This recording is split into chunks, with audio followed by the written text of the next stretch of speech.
Bonjour à tous, bienvenue dans le numéro 6 de la saison 4 de Left 4 Dead Zero Edge Package. Un numéro que vous voyez assez léger. Les nouveautés de Cannes ne sont pas encore là puisque c'est prévu pour la fin février. Les soldes sont déjà finis, pas tout à fait finis d'ailleurs. Les soldes officiels sont évidemment finis, mais on a réussi à trouver des stocks à très bas prix chez certains de nos fournisseurs. Donc n'hésitez pas à aller sauter dans la grande borderie parce qu'évidemment il n'y en aura pas pour tout le monde. En tout cas là maintenant tout de suite on démarre avec les sorties de la semaine et on démarre avec Plouf Canard, un jeu pour les enfants de 3 à 7 ans, un jeu coopératif extrêmement simple. À chaque tour un joueur jette le dé, si c'est la pluie, le soleil va commencer à se cacher, si le soleil est complètement caché, l'équipe a perdu. Si c'est un autre symbole, à ce moment-là vous allez pouvoir faire avancer ou la maman canne ou les cantons vers la prochaine case libre qui a ce symbole, sachant que la maman canne doit rester toujours en tête du peloton. L'objectif est d'amener la maman canne et les cantons jusqu'à la mare, c'est Plouf Canard. Et pour les parents de ces charmants bambins, il y a Yaka Faucon. Yaka Faucon, c'est un jeu qui va vous permettre de vous entraîner à avoir de la bonne répartie, puisque l'objectif du jeu, c'est qu'on va vous donner une carte avec une remarque désagréable sur différents thèmes, sur tu as allaité, tu as pas allaité, ton enfant est en train de faire une crise, etc. etc. Et l'objectif est de sortir la répartie la plus drôle, la plus efficace contre ces différentes personnes qui vont vous déranger. C'est un jeu évidemment d'ambiance réservé aux jeunes parents, c'est Yaka Faucon. Et on continue avec Captain Flip. Le principe de Captain Flip est là aussi extrêmement simple. Vous allez à chaque tour piocher une tuile en voyant seulement une seule face. Vous allez choisir soit de prendre cette tuile et de la mettre dans votre bateau, soit de retourner la tuile et de mettre la tuile ainsi retourner dans le bateau. Donc il y a ce côté prise de risque de ce que je vois, ça me plaît, mais peut-être je peux espérer mieux, mais peut-être ça pourrait être bien pire. À la fin de la partie, quand un des bateaux a 4 colonnes pleines, on compte les points en fonction de qui est à côté de qui est au-dessus de qui et qui fait quoi. Celui qui a le plus de pièces d'or, bien sûr, remporte la partie. À noter que dans la boîte, il y a 4 plateaux différents, donc 4 façons de scorer un peu différentes avec des pouvoirs en fonction des plateaux. Et que pour les premiers qui achètent ce jeu chez Package, on a en plus des plateaux bonus.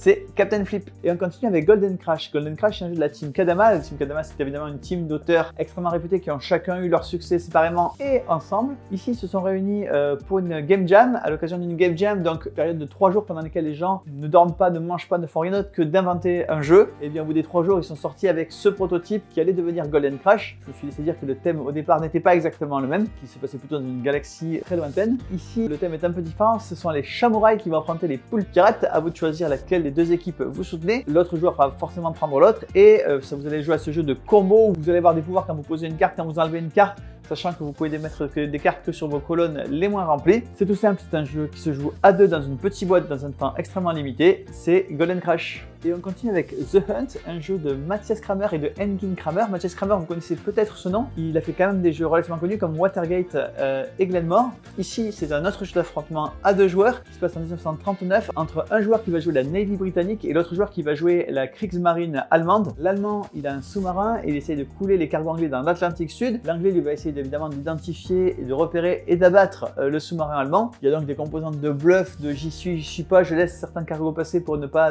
révéler ma position. Mais en même temps, si tous les cargos arrivent à destination, c'est les Anglais qui ont gagné. Donc voilà, pas mal de composantes et de bluff et d'affrontements. C'est The Hunt. Et on continue avec un jeu à rôle caché qui s'appelle Bagarre avec une thématique extrêmement originale. Vous faites partie d'une coopérative, il y a 3 coopératives différentes. Si vous êtes plus que 3 joueurs, ça veut dire qu'il peut y avoir 2 joueurs de la même coopérative. Vous allez pouvoir vendre vos productions agricoles sur le marché, mais vous allez pouvoir également attaquer vos adversaires.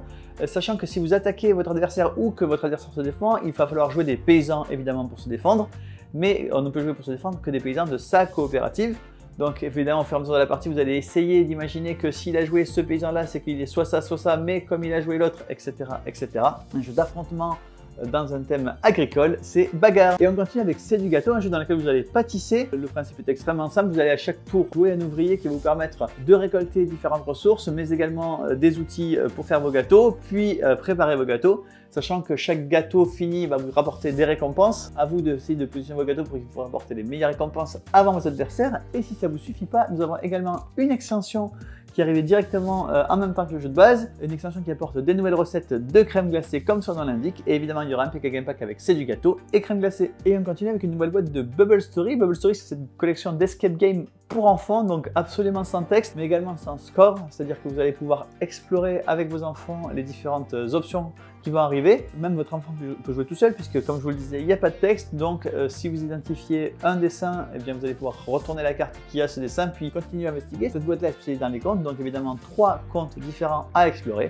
ces Bubble Stories comptent. Et on termine avec une extension pour Revive. Revive, c'est un des top jeux de 2022. Ici, une extension qui va vous faire explorer les abysses avec 2 nouvelles races qui vivent sous les grands lacs glacés de Revive. Là aussi, il y aura un PK Game Pack avec Revive et l'extension L'Appel des Abysses. Et bien voilà, le numéro 6 de la saison 4 de Left of the Rush Package est terminé. J'espère qu'il vous a plu et je vous donne rendez-vous la semaine prochaine.